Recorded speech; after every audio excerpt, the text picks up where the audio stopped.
ఈ రోజు Jubilee hills లో జరుగుతున్న ఎలక్షన్ ఏదైతే ఉన్నదో కారుకు బుల్డోజర్ కు జరుగుతున్నది. కారు ఇక్కడ మాగంటి సునీతమ్మ రూపంలో మీ ముంగట్టున్నది, బుల్డోజరు కాంగ్రెస్ అభ్యర్థి రూపంలో మీ ముంగట్టున్నది.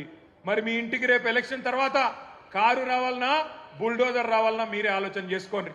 మరి కారు రావాలంటే బ్రహ్మాండంగా కేసీఆర్ పెట్టిన అభ్యర్థి గెలవాలి, గోపన్న ఆశయాలు నెరవేరాలంటే మాగంటి సునీతమ్మ గెలవాలి.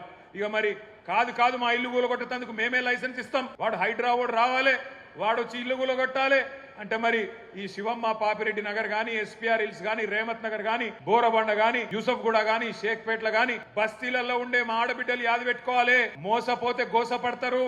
ఇలా రాష్ట్రం అంతా బాధపడుతున్నారు రైతులు, రాష్ట్రం అంతా బాధపడుతున్నారు మహిళలు. వాళ్ళందరూ చూస్తున్నది జూబ్లీ హిల్స్ దిక్కే చూస్తున్నారు. మీరు జూబ్లీ హిల్స్ గట్టిగా కడుపులకెళ్ళి గుద్దితే రాష్ట్రంలో ప్రతి మహిళకు కాంగ్రెస్ ను గట్టిగా గుద్దితే ప్రతి ముసలవ్వకు ప్రతి ముసలయ్యకు 4,000 రూపాయల పెన్షన్ వస్తుంది. అందుకే రాష్ట్రం అంతటా మీ దిక్కు చూస్తున్నారు.